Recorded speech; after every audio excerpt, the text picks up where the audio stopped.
2016. godine Lidl je bio spreman ući na novi teren, u Litvu, zemlju s 2,9 milijuna stanovnika, prosječnom plaćom od 554 eura, gdje svaki stanovnik u prosjeku ima 3,5 loyalty kartice najpopularnijih supermarketa. Ali ljudima zapravo ne treba toliko kartica, oni samo žele great shopping at great prices.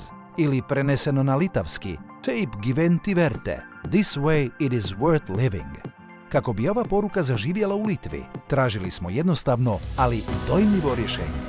Srećom, mi Hrvati volimo košarku, kao i Litavci, pa smo brzo zakucali ideju. Lice kampanje postao je Arvydas Sabonis. Da, taj Sabonis.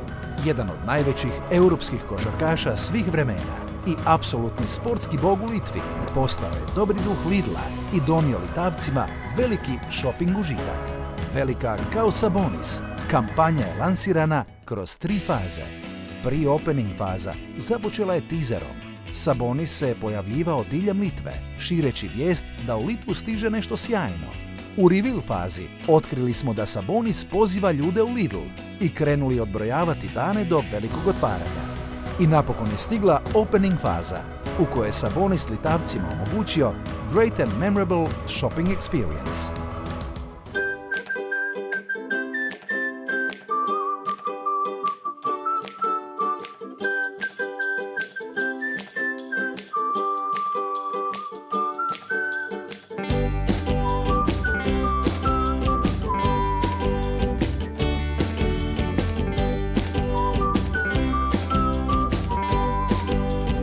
Prisijungit prie manęs, Lidl, taip gyventi verta.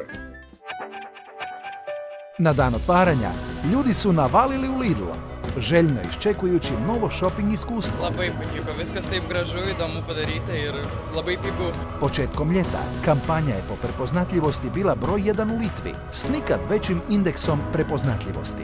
Ad likeness također je bio značajno veći od prosjeka. U prvih 7 dana prodano je 380 tona banana, 84 tone rajčice i 91,5 tona mljevenog mesa, više nego što se prodalo u Poljskoj, koje je samo 17 puta veće tržište od litavskog. Ali to nije sve. Slijedio je i treći post-opening dio kampanje, koji se proteže do kraja 2016. S otvaranjem novih trgovina, 9 novih reklama sa Sabonisom izaziva pozornost Litavaca na originalan, jednostavan i prijateljski način.